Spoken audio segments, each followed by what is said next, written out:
والنقمة ومن هم ومن أمة بأهل البدير يا الله صلاة الله سلام الله صلاة الله سلام الله എല്ലാ ബലാലും ആഫത്തും എടങ്ങേറുകൾ മുസീബത്തും ബദരീങ്ങളെ ബർക്കത്തിന ഹമേ കാക്കണം യാ റബ്ബനാ ലാ ഇലാഹ ഇല്ലല്ലാഹു ലാ ഇലാഹ ഇല്ലല്ലാഹ്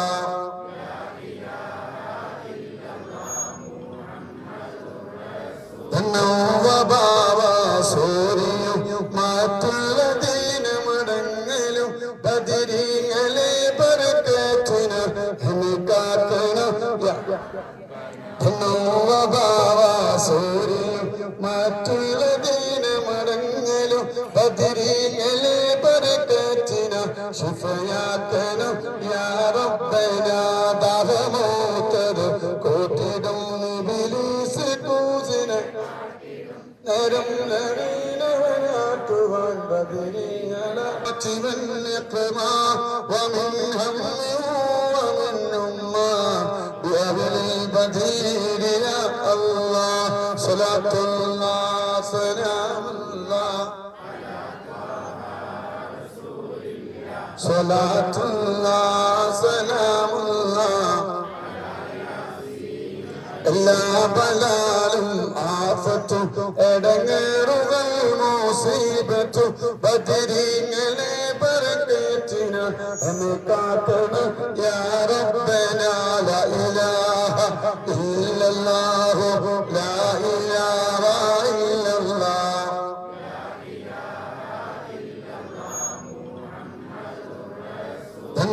വബാവ സൂരിയും മറ്റുള്ള ദീനമടങ്ങലും ബദരീങ്ങളെ ബർക്കത്തിന ഹമേ കാക്കണം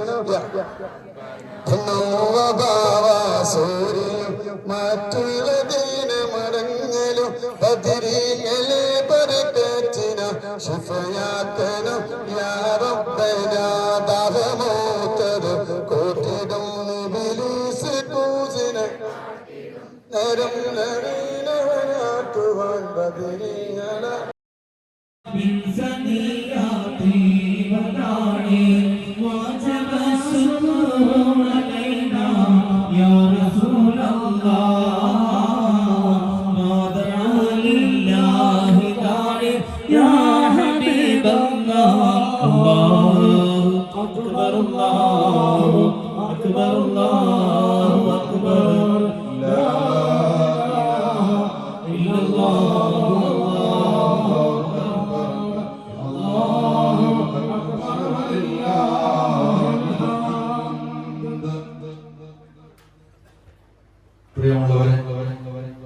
ഈ സുദീർഘമായി കൊണ്ട് സംസാരിക്കുന്നില്ല ഒരല്പനേരം കൂടി പറഞ്ഞ് നേരെ ദുആയിലേക്ക് പ്രവേശിക്കും. ഇനി നമുക്ക് ചിന്തിച്ചിരിക്കാൻ സമയമില്ല. അതിനാണ് നമ്മൾ പരസ്പരം മത്സരിച്ചുകൊണ്ടേയിരിക്കണം. ആ മത്സരത്തിനുള്ള ഒരു വഴിയാണ് നമ്മുടെ മുമ്പിലുള്ളത്. ആദ്യം എഴുതുന്നത് ഞാനായിരിക്കണം. നമ്മുടെ കിട്ടാനുള്ള കാരണം ബാങ്ക് കൊടുക്കാൻ ഭാഗ്യം ലഭിച്ചത് ആരാ? ബിലാൽ തങ്ങള് എത്തോപ്യക്കാരനാണ്, കറുത്ത വർഗക്കാരനാണ്, ഉമയ്യത്തിന്റെ അടിമയാണ്. അല്ലാഹുവിൽ വിശ്വസിച്ചതു കാരണം യജമാനന്റെ ചാട്ടവാറടി കൊണ്ട് പൊട്ടിക്കറിഞ്ഞ ഉമയ്യത്തിന് സിദ്ദീഖ് തങ്ങൾ മോചിപ്പിക്കുകയാണ്. എന്നിട്ട് ബിലാൽ തങ്ങൾ റസൂലുള്ളാഹിന്റെ കൂടെയുണ്ട്, ഹബീബിന്റെ കൂടെ മജ്ലിസിലുണ്ട്, റസൂലുള്ളാഹിന്റെ കൂടെ യാത്രയിലുണ്ട്. എല്ലാ സമയത്തും റസൂലുള്ളാഹിനോട് കൂടെയാണ്. അതുകൊണ്ടല്ലേ ഹബീബായ നബിയേ, ഞാനൊരു ചെരുപ്പടി ശബ്ദം കേട്ടു സ്വർഗത്തിൽ എന്റെ മുമ്പിൽ, അങ്ങയുടെ ചെരുപ്പടി ശബ്ദം കേട്ടോ. ആ ബിലാൽ തങ്ങൾ മുത്തുനബിയെ സ്നേഹിച്ചു. റസൂലുള്ളാഹിനോടുള്ള സല്ലല്ലാഹു അലൈഹി വസല്ലം മുത്തുനബിയുടെ ഖലീലാണ്. അപ്പോൾ ബിലാൽ തങ്ങൾ പറയുന്നു, യാ വിൻ കുന്ത ഖദ അഅതഖനി അകൂന ലക, നിങ്ങൾ ഇത്തക്ക് ചൊല്ലിയത് ഞാനാണ്, അടിമത്തത്തിൽ നിന്ന് മോചിപ്പിക്കാൻ നിങ്ങൾക്ക് ഖിദ്മത്ത് ചെയ്യാൻ വേണ്ടിയാണോ എന്നെ ഉമയ്യത്തിന്റെ ചാട്ടവാറടി കൊണ്ട് പൊട്ടിക്കറിഞ്ഞപ്പോ അങ്ങ് മോചിപ്പിച്ചതെങ്കിൽ അത് ഞാൻ ശിരസാവഹിക്കാം. അങ്ങേക്ക് പാൽ കൊടുക്കാൻ, അങ്ങേക്ക് ഖിദ്മത്ത് ചെയ്യാൻ ഞാൻ തയ്യാറാണ് ഖലീഫ. പക്ഷേ മുത്തുനബിയില്ലാത്ത മദീന, ആ മദീനയിൽ പാല് കൊടുക്കാൻ ബിലാലിന് കഴിയില്ല.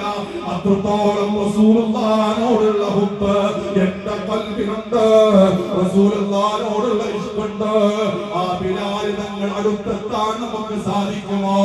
അങ്ങനെ ബിലാൽ തങ്ങൾ സിദ്ദീഖ് തങ്ങളോട് ഈ ചോദ്യം ചോദിക്കുമ്പോ ചോദിക്കുകയാണ്, എന്റെ മുഹിബ്ബീങ്ങളെ ഈ മജ്ലിസിൽ വന്നപാട് ബിലാൽ തങ്ങൾ റസൂലുള്ളാഹിനെ ഓർമ്മവരുകയാണ്. റസൂലുള്ളാഹിന്റെ അഗ്നിവൈത്തിനെ കൂട്ടപ്പെട്ടോ. എന്റെ പ്രിയപ്പെട്ടവരെ, ബിലാൽ തങ്ങൾ ബാങ്ക് വിളിക്കുകയാണ്. ബാങ്ക് വിളി കേൾക്കുമ്പോ മദീനയിലെ സഹോദരിമാരെ പുറത്തിറങ്ങുകയാണ്. എന്റെ റസൂലുള്ള ഇല്ലാത്ത മദീനയിൽ നിന്ന് യാത്ര പോയ ബിലാൽ തങ്ങൾ മദീനയിൽ തിരിച്ചെത്തിയോ? റസൂലുള്ളാഹി മാനസികമായ സാമ്പത്തികമായ പ്രയാസങ്ങൾ പറയുന്നു.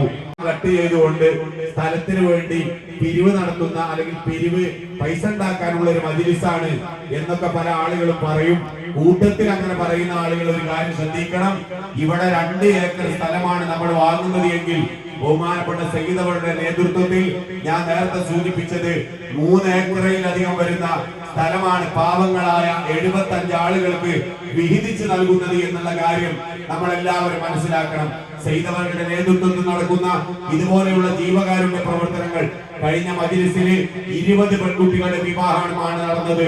ഈ ചാരിറ്റബിൾ ട്രസ്റ്റിന്റെ കീഴിൽ ഏഴമങ്ങൾ പറഞ്ഞപ്പോ ഞാൻ അവരോട് സ്വലാത്തുൽ ഫാത്തിഹ ചൊല്ലാൻ നിർദ്ദേശിച്ചപ്പോ അവർ കണ്ണീരൊലിപ്പിച്ചുകൊണ്ട് വീട്ടിൽ പോയി അല്ലാതെയും സ്വലാത്തുൽ ഫാത്തിഹ ചൊല്ലിയപ്പോ അവരുടെ പ്രയാസങ്ങൾ തീർന്നിട്ടുണ്ടെങ്കിൽ അങ്ങനെ പ്രയാസങ്ങൾ തീർന്ന 10,000-കണക്കിന് ആളുകളുണ്ട്. അവരൊക്കെ എന്റെ കൂടെ നിൽക്കും. ഞാൻ പറഞ്ഞാൽ ഈ സംരംഭത്തോട് അവർ സഹകരിക്കുമെന്ന് പറഞ്ഞുകൊണ്ട് ഞങ്ങൾ പിരിവ് നടത്താൻ ഉദ്ദേശിച്ചപ്പോ ബഹുമാനപ്പെട്ട സയ്യിദ് അവർകൾ അത് വേണ്ട എന്ന് പറഞ്ഞുകൊണ്ട് ഞങ്ങളെ തടയുകയാണ്. എന്നെ ശ്രമിക്കുന്ന ഈ മജ്‌ലിസിൽ ഒരുമിച്ച് കൂടിയ പ്രിയപ്പെട്ട മുഅ്മിനീങ്ങളെ, നിങ്ങളോട് ഒറ്റ കാര്യം ഉണർത്തുകയാണ്. ബഹുമാനപ്പെട്ട സയ്യിദ് അവർകളുടെ നേതൃത്വത്തിൽ നടക്കുന്ന അയാൾ കുറച്ച് കൊടുക്കുന്നു, ബാക്കി കൊടുക്കുന്നു എന്നുള്ളതാണ്. അത് നമ്മുടെ കേരളത്തിലെ ഏത് ചാരിറ്റി പ്രവർത്തനം നടത്തുമ്പോഴും അതിൽ എതിർക്കുക എന്നത് മറ്റു യൂട്യൂബർമാർക്കുള്ള അസൂയാവഹമായ ഒരു രോഗമാണ്. അതെല്ലാവരും അത് നിങ്ങൾക്ക് അറിയുന്നതാണ്. നമ്മുടെ കേരളത്തിലെ വലിയ വലിയ ചാരിറ്റി പ്രവർത്തനം ചെയ്യുന്നവരെയൊക്കെ എതിർക്കുക, എന്നിട്ട് ഇവർക്കൊന്നും ചെയ്യാനും പറ്റില്ല, ചെയ്യുന്നത് ഇല്ലാതാക്കുകയും ചെയ്യുക എന്നുള്ളത്. ബഹുമാനപ്പെട്ട തങ്ങളെ ഞാൻ വിളിക്കുകയും ബഹുമാനപ്പെട്ട തങ്ങളോട് ഞാൻ പറഞ്ഞു, ഞാനൊരു കുഗ്രാമത്തിലാണ്, നിങ്ങൾക്ക് പറ്റുമെങ്കിൽ ഈ സ്ഥലത്ത് വന്ന് താങ്കളുടെ സ്ഥലത്തും മറ്റുള്ള ചികിത്സയും നടത്താൻ പറ്റുമെന്ന് ചോദിച്ചപ്പോൾ അദ്ദേഹം പറഞ്ഞു, ശരി, ഞാൻ ആളെ നോക്കാമെന്ന് പറഞ്ഞു. അദ്ദേഹത്തിന്റെ അമ്മാവരും മറ്റു 4-5 പേരും വന്ന് സ്ഥലമൊക്കെ കണ്ട് അവർക്ക് ഇഷ്ടപ്പെട്ടു. പരിപാടി തുടങ്ങുകയും ചെയ്തു. അൽഹംദുലില്ലാഹ് കഴിഞ്ഞ 3 വർഷമായി വളരെ നല്ല രീതിയിൽ, അതായത് തങ്ങൾ വരുമ്പോൾ 1000-ഓളം ആളുകൾ വരികയും റോഡുകൾ ബ്ലോക്ക് ആവുകയും ചെയ്യുമ്പോൾ, റോഡ് എന്ന് പറഞ്ഞാൽ ചെറിയ കുഗ്രാമമാണ്, ഇതുപോലത്തെ റോഡാണ് ഇവിടത്തേക്ക് വരുന്നത്. അങ്ങനെ വലിയ പ്രശ്നമുണ്ട്. അതോടുകൂടി ഈ വിഭാഗം എനിക്കെതിരെ തിരിഞ്ഞു എന്നുള്ളതാണ് വലിയ സത്യം. അതായത് തങ്ങളോട് ഞാൻ വലിയ ഫണ്ട് വാങ്ങുന്നതെന്നും മറ്റും പറഞ്ഞില്ല. തങ്ങൾക്കൊക്കെ ഞാൻ വലിയ ഫണ്ടും വാങ്ങിയില്ല, പക്ഷെ തങ്ങളെ കൊണ്ട് ഒരുപാട് ഉപകാരങ്ങൾ ആ പ്രദേശത്തുകാർക്ക് ലഭ്യമായിട്ടുണ്ട്. ഞാൻ പ്രതിദാനം ചെയ്യുന്ന എന്റെ മഹലിലെ പള്ളിക്ക് ലഭ്യമായിട്ടുണ്ട്, മദ്രസയ്ക്ക് ലഭ്യമായിട്ടുണ്ട്, ഇപ്പോഴും ലഭ്യമാകുന്നു. ഈ കഴിഞ്ഞ 1 മാസം മുമ്പ് മദ്രസയോട് ബന്ധപ്പെട്ട് അവിടെ ഷീറ്റിടുന്നതിന് വേണ്ടി ഒമാനിയായ തങ്ങൾ 1,25,000 രൂപ കൊടുക്കുന്നുണ്ട്. ഇത്തരം തുക ലഭ്യമാകുന്നത് വലിയ കാര്യം തന്നെയാണ്. ഒന്നും ചെയ്യാൻ കഴിയാത്ത ഞാൻ, 1 പവൻ പോലും പാവപ്പെട്ടവർക്ക്, പാവപ്പെട്ട സ്ത്രീകൾക്ക് കൊടുക്കാൻ കഴിയാത്ത ഞാൻ 5 പവൻ പോലെ നൽകിക്കൊണ്ട് 20-ഉം 25-ഉം നിർദ്ധനരായ പെണ്ണുങ്ങളെ വിവാഹം കഴിക്കുമ്പോൾ അതിനെ എതിർക്കുന്നത് എന്തിനാണ് എന്ന ചോദ്യം. എന്ന് മാത്രമല്ല, ഇവർ ചെയ്തൊരു പണി അറിയുക. കഴിഞ്ഞ മാസം ഇവരെന്നോട് ഒരു തങ്ങൾ വരുന്നത് നിർത്തണമെന്ന് പറഞ്ഞു. ഞാൻ ഒരു കാരണവശാലും നിർത്തില്ല എന്ന് പറയുകയും, ഇവര് DGPക്കും അതുപോലെ മറ്റുള്ളവർക്കും പരാതിയുണ്ട്. കാസർഗോഡ് ഇന്നലത്തിൽ ഇങ്ങനെ തങ്ങ വരുന്നുണ്ട്, വലിയ ബുദ്ധിമുട്ടാണ്, അങ്ങനെയാണെന്ന് പറഞ്ഞു. അങ്ങനെ സ്പെഷ്യൽ ബ്രാഞ്ചിൽ വിളിക്കുക. ആ സമയത്ത് ഞാൻ ദുബൈയിലാണുള്ളത്. ബഹുമാനപ്പെട്ട മുസ്തഫ തങ്ങൾ വന്നിരുന്നില്ല ഈ 3 മാസമായി സുഖമില്ലാത്തത്. ബഹുമാനായ മുസ്തഫ തങ്ങളും അദ്ദേഹത്തിന്റെ കൂടെ മറ്റു തങ്ങന്മാരുമാണ് ഉൾപ്പെടുന്നത്. ഇവര് എടുത്ത് പണി എന്താണെന്ന് പരാതി കൊടുത്ത് പള്ളിയിൽ തിരിപ്രവാദ സംഘം മറ്റും വരുന്നവർ പറഞ്ഞത് പള്ളിയിലേക്ക് പോലീസ് കഴിയും. ആദ്യം വന്ന് അന്വേഷിച്ചു. പിറ്റേ ദിവസം തങ്ങൾ മുസ്തഫ തങ്ങൾ നിങ്ങൾ വരണം, അദ്ദേഹം വന്ന് ചെറുപ്പത്തോട് ഞാൻ നിങ്ങൾ എങ്ങനെയും പോകണം, ഒരു പ്രശ്നം ഉണ്ടാവില്ല, ഞാൻ സംസാരിച്ചിട്ടുണ്ട്, അങ്ങനെ കേസെടുക്കണമെങ്കിൽ എന്റെ പേരിൽ കേസെടുത്തോട്ടെ, നിങ്ങൾ ബഹുമാനപ്പെട്ട മുസ്തഫ തങ്ങളാണ് പോയി. രാവിലെ ആദ്യം 3 പോലീസുകാർ വന്ന് അന്വേഷിച്ചു പോയി. എന്നിട്ട് ഇവർക്ക് തൃപ്തിയാവില്ല. പിന്നീട് ഒരു ജീപ്പ് പോലീസുകാരനെ പള്ളിയിലേക്ക് മദ്രസയിലേക്ക് ഇവർ കയറ്റുകയാണ് ചെയ്യുന്നത്. അതോടുകൂടി നാട്ടുകാരുടെ ഒരു വലിയ കാരണം പള്ളിയിലേക്ക് പോലീസുകാർ കാരണം പറയുമ്പോൾ ഒരു വിഷമം ഉണ്ടാകും സ്വാഭാവികം. ഞാൻ ദുബൈയിലാണ്ടുണ്ട്, ഞാൻ വിളിച്ചു പറയാൻ അങ്ങനെ ഒരു പ്രശ്നവുമില്ല, അത് തെറ്റിദ്ധാരണയാണ് ആ കാര്യം. അങ്ങനെ എല്ലാ രീതിയിലും നന്മകൾ ചെയ്യുന്നവരെ ഇല്ലാതാക്കാൻ ശ്രമിക്കുന്ന ഇവർക്കുള്ള ഭവിഷ്യത്ത് നിങ്ങൾക്കറിയുമോ? ഭവിഷ്യത്തുകൾ ഉണ്ടായിട്ടുണ്ട്. ഇപ്പൊ വിളിച്ചു പറയുന്നു മാപ്പാക്കണമെന്ന് പറയുന്നത്. ഞാൻ പറയും മാപ്പ്, ഞാൻ എന്താണ് മാപ്പാക്കേണ്ടത്? അപ്പോൾ ഈ സ്വലാത്തിനും അതുപോലെ അനുബന്ധ കാര്യങ്ങൾക്കും ഒരു ശക്തിയുണ്ട് എന്നുള്ള കാര്യത്തിൽ യാതൊരു തർക്കവുമില്ല. അതുപോലെ തന്നെ ബഹുമാനപ്പെട്ട തങ്ങൾ ഒരിക്കലും എവിടെയും പറഞ്ഞു എന്റെ കറാമത്തെന്ന് അദ്ദേഹം പറഞ്ഞിട്ടില്ല. പറഞ്ഞിട്ടുണ്ടോ? ഇല്ലല്ലോ. സലാത്തിൽ ഫാത്തിഹയുടെ കറാമത്തുണ്ടോ എന്ന് പറയുന്നത് അത് ഒരുപാട് നമുക്ക് മനസ്സിലായ കാര്യമാണ്. എന്റെ നാട്ടിൽ തന്നെ അടുത്ത കാലത്ത് 7 വർഷത്തോളമായി പ്രസവിക്കാത്ത 2 സ്ത്രീകൾ അൽഹംദുലില്ലാഹ് ഇപ്പോൾ 8 മാസം കഴിഞ്ഞിരിക്കുകയാണ്. ബഹുമാനപ്പെട്ട തങ്ങളെന്നും കൂടെ ആകുന്നത് കൊടുത്തത് ഒരു തേനും സലാത്തിൽ ഫാത്തിഹ പറഞ്ഞിട്ടുള്ളൂ.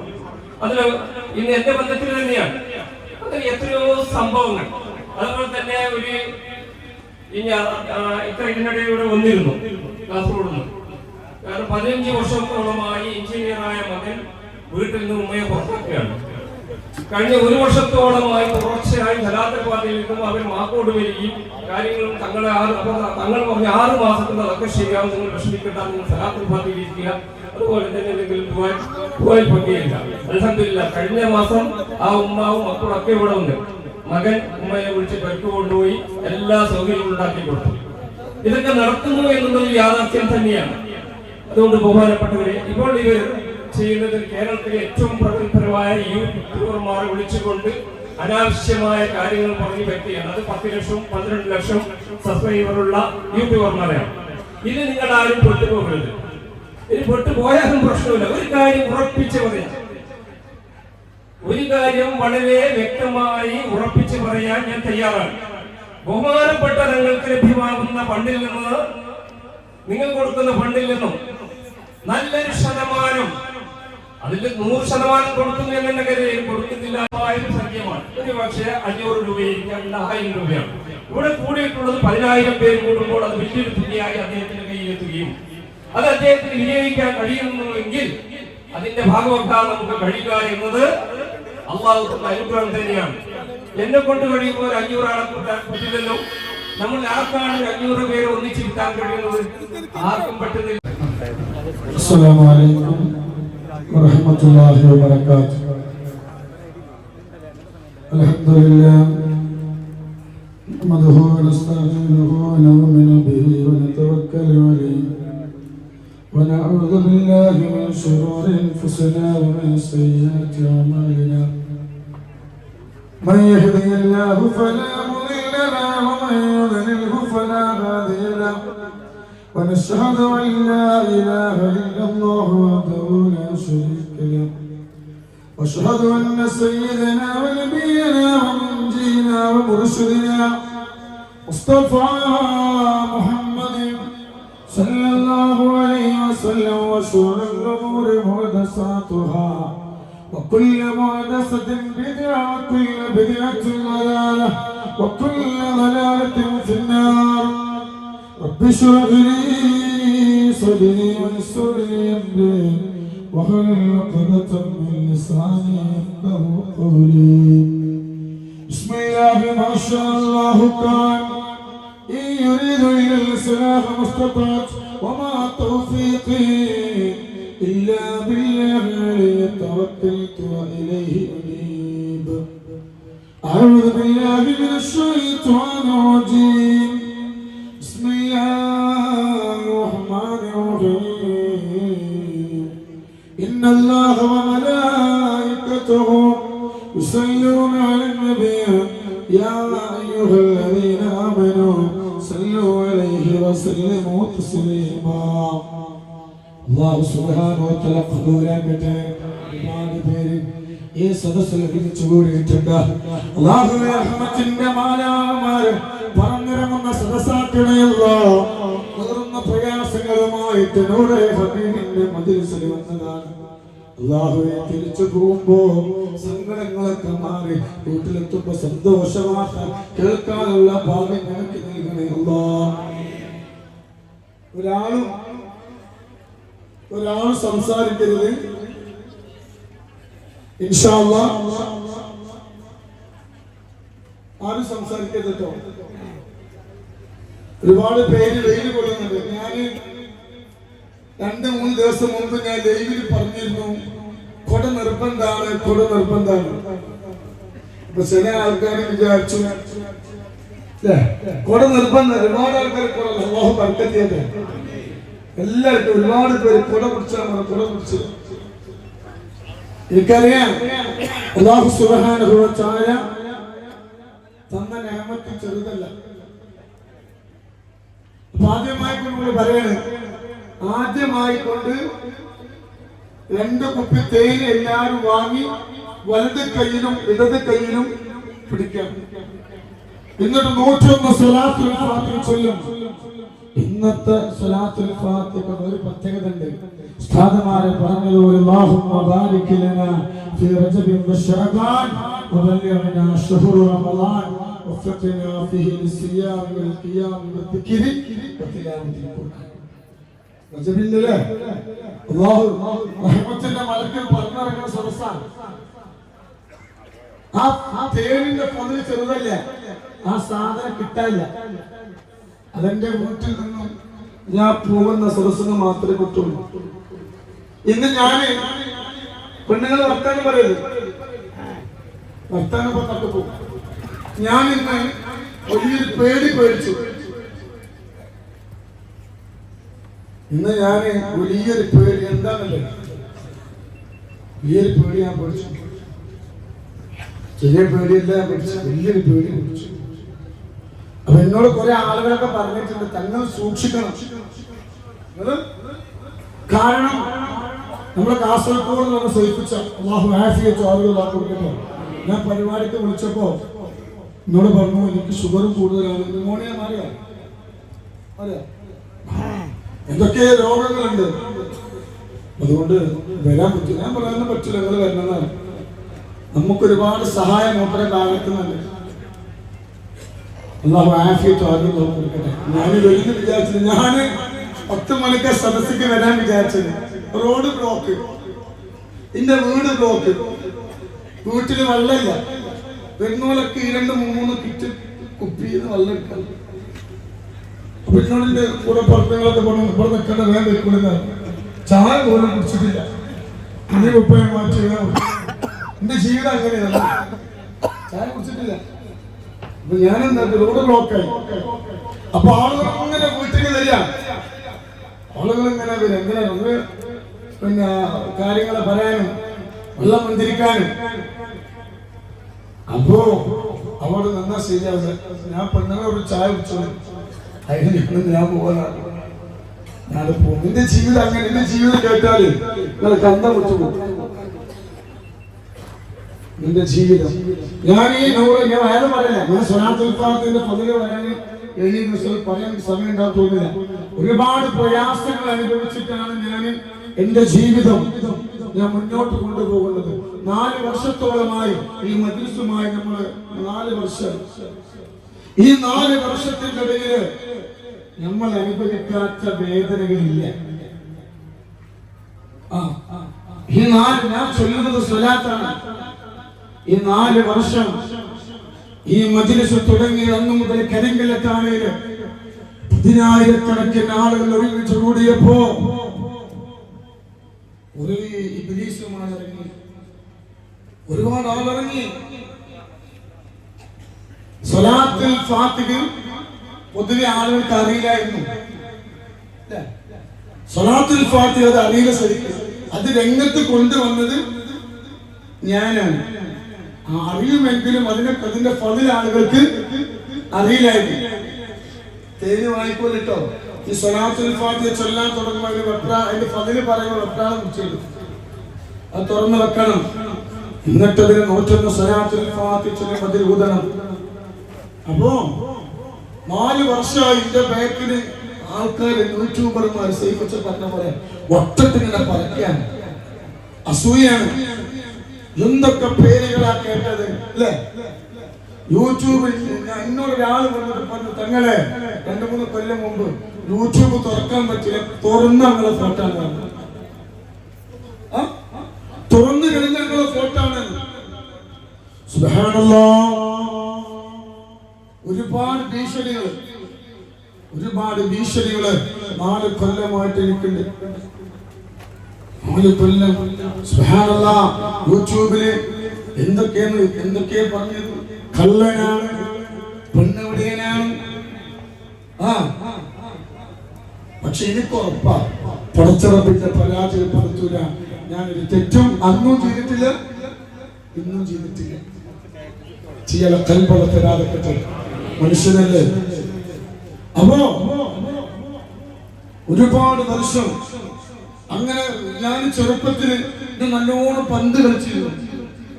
വയനാട് ജില്ലയിൽ ആൾക്കാർക്ക് അറിയാം, പന്ത് ഇപ്പോഴും വിളിച്ചാൽ കളിക്കാൻ വരും. പന്ത് കളിച്ചാല് ഒഴിവുണ്ടെങ്കിൽ ഇപ്പോഴും ഞാൻ വെച്ച് പേടിയൊന്നുമില്ല. അതിൽ തങ്ങൾ ഗോളിയാണ്. പന്ത് കളിച്ചാൽ ഇപ്പൊ വിളിച്ചാലും അന്ന് അള്ളാഹു സാക്ഷിയാക്കിട്ട് അന്ന് പന്ത് കളിക്കാൻ പോയിട്ട് കിട്ടുന്ന പൈസ ക്യാൻസർ രോഗികൾക്ക് കൊടുക്കും. അന്വേഷിച്ചാലേ അന്ന് പന്ത് കളിച്ചിട്ട് കിട്ടുന്ന പൈസ എന്ത് ചെയ്യും? അത് ഞാൻ അറിയായിരുന്നു. ഞാൻ ഇത്ര എത്തുന്ന ഒരാളാവുന്ന അന്ന് എനിക്കറിയില്ല. പക്ഷെ ഒന്നും വയനാട് ജില്ലയിൽ നിങ്ങൾ ചെന്ന് അന്വേഷിച്ചാൽ എനിക്കറിയാം. പന്ത് കളിച്ചാൻ പോയിട്ട് കപ്പടിക്കും. ആ കിട്ടുന്ന പൈസ എന്ത് ചെയ്യും? വന്ന് ക്യാൻസർ. അതുകൊണ്ടാണ് അള്ളാഹു ഇന്ന് ഉന്നതങ്ങളെ അഭ്യർത്ഥിച്ചത്. അങ്ങനെ ഇപ്പൊ കഴിഞ്ഞ പ്രാവശ്യം ഇപ്പൊ 20 കുട്ടികളെ കല്യാണം. അതിന്റെ ഒരു മാസം മുന്നേ ഒരുപാട് യൂട്യൂബർമാർ, നിങ്ങൾ എന്താ വിചാരിച്ചത്? ഒരുപാട് പോലീസ് സ്റ്റേഷനിൽ കേസ് കൊടുത്തു. ഒരുപാട് പോലീസ് സ്റ്റേഷൻ കേൾക്കണങ്ങള് ഒരുപാട് പോലീസ് സ്റ്റേഷനിൽ കേസ് കൊടുത്തു. പിന്നെ കേസ് കൊടുത്തു. അമിത്ഷാക്ക് കേസ് കൊടുത്തു. അതിന്റെ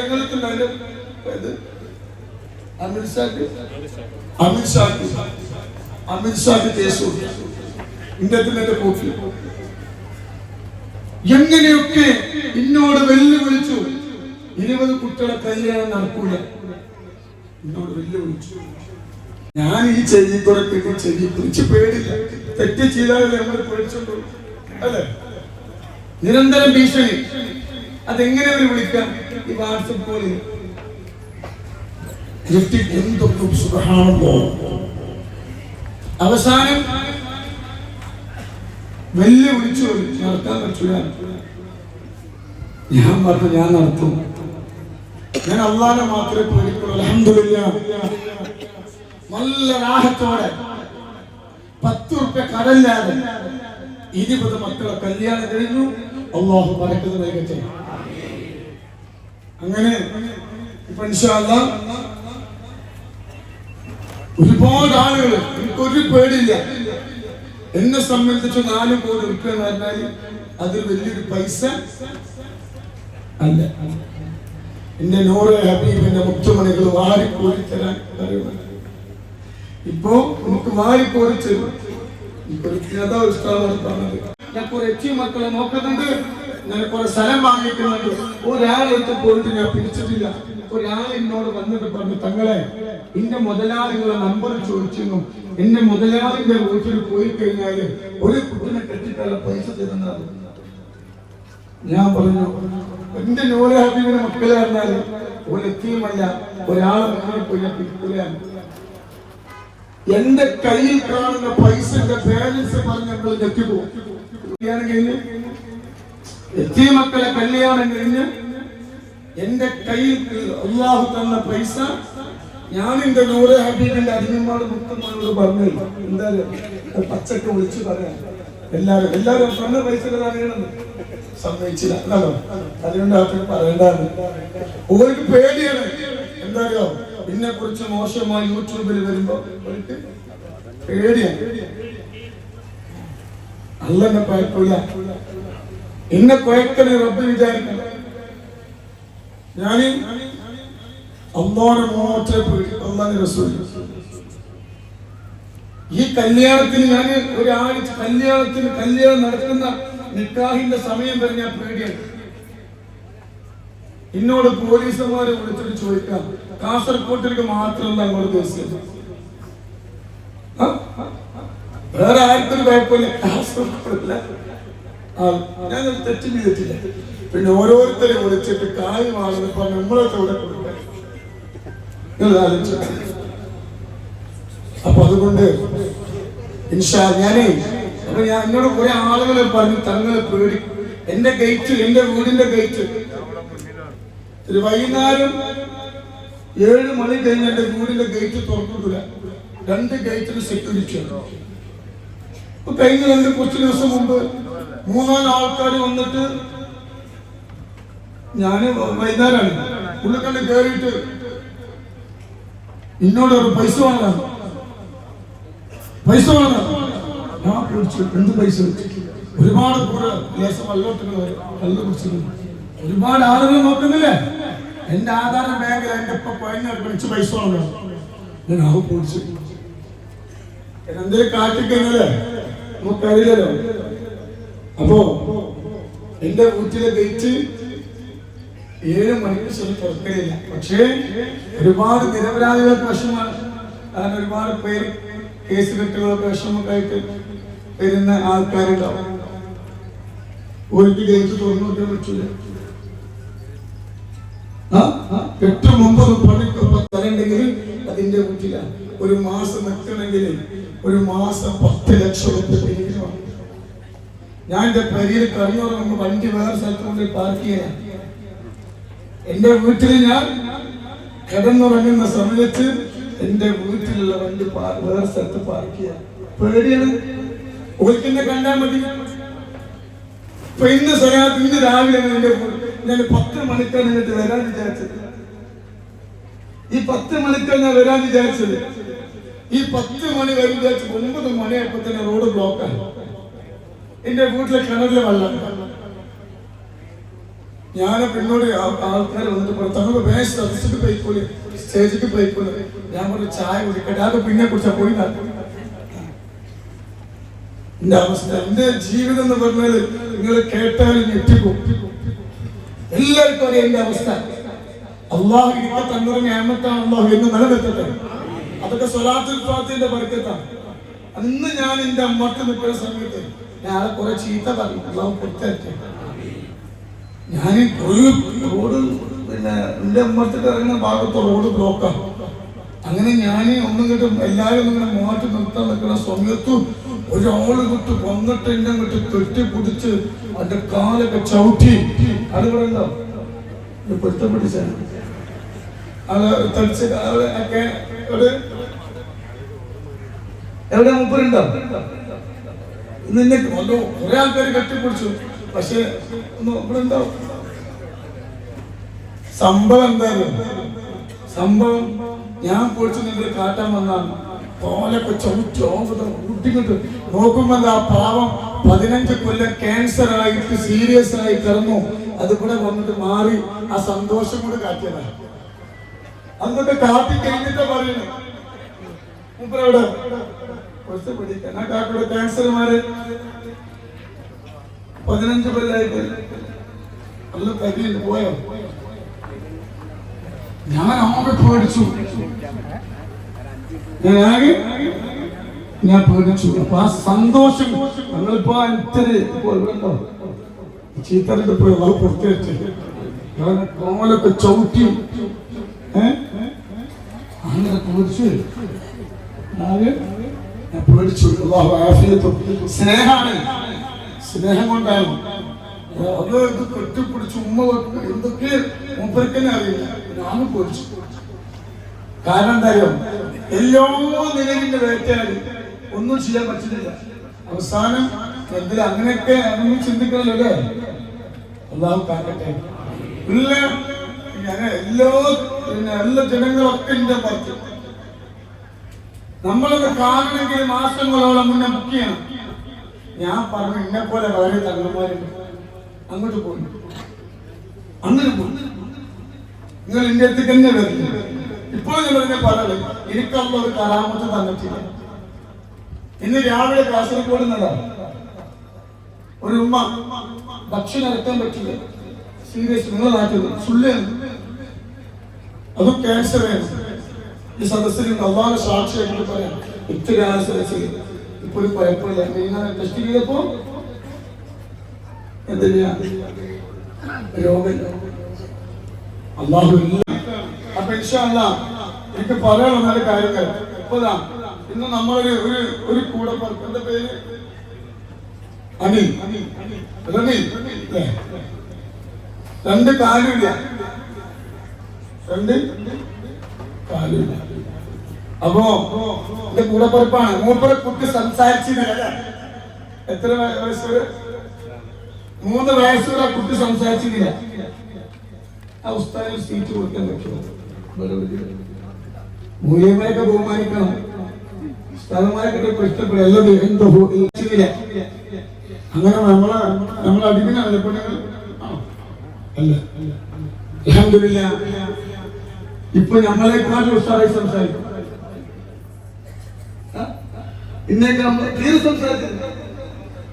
അൽഹംദുലില്ലാ മൂപ്പരെ കുറിച്ച് സംസാരിക്കും. അപ്പൊ മൂപ്പർക്ക് പരിപ്പണിയുണ്ട്, കാര്യമൊന്നുമില്ല. അപ്പൊ എന്നോട് പറഞ്ഞ തങ്ങളുടെ വിഷമത്തിലാണ്, പ്രയാസത്തിലാണ്, എന്റെ കാര്യമില്ല. ഞാൻ പറഞ്ഞ സ്ഥലം എടുക്കുകയാണ്, എന്റെ തൊന്നുമില്ല. അപ്പൊ അവസ്ഥ കണ്ടപ്പോ ഒരു വിഷമം. അപ്പൊ ഞാൻ പറഞ്ഞു നിങ്ങൾ വരുന്ന 50,000 ചെക്ക് ഞാൻ തരാന്ന് പറഞ്ഞ പാവം വന്നതാണ്. അല്ലാഹു ബർക്കത്ത് ചെയ്യട്ടെ. അപ്പൊ നമ്മളെ പിരിവ് നിങ്ങളെ മുന്നിൽ കൂടെ ഒക്കെ റെസീറ്റ് കൊണ്ട് തരും. ഇന്നെ സംബന്ധിച്ച് ഈ 4 കോടി രൂപ എന്ന് പറഞ്ഞാൽ അതൊരു വിഷയമുള്ള കാര്യം അല്ല. പക്ഷേ നിങ്ങൾ ഇതിലൊരു ഭാഗമാണ്. കാരണം എന്താ ഈ സ്ഥലം അല്ലാഹു നമ്മൾ മരണപ്പെട്ടു പോയാൽ ഇവിടെ നിന്ന് ഈ സ്വലാത്തിനെ നിങ്ങളെ സൈറ്റിൽ വേറെ ആളെ വന്നിരിക്കാം.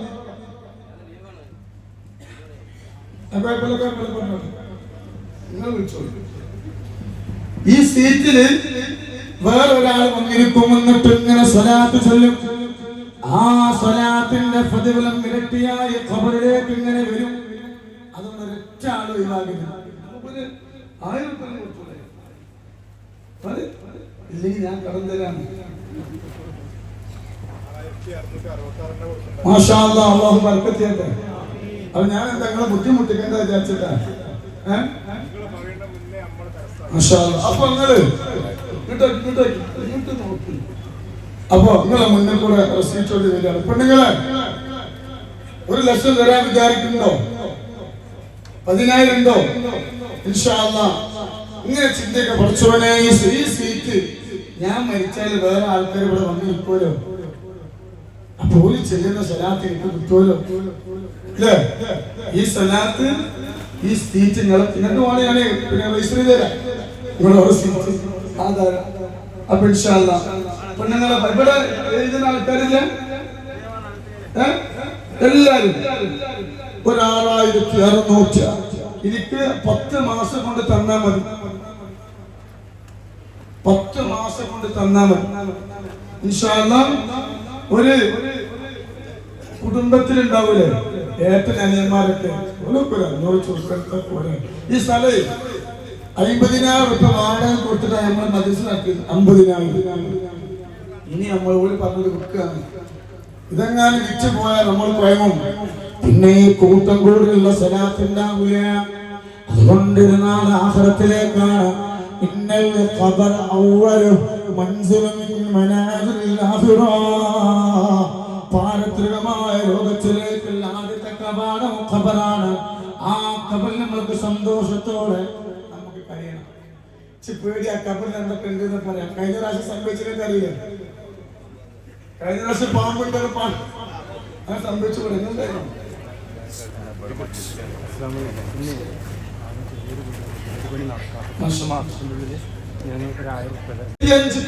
കേട്ടോളൂ.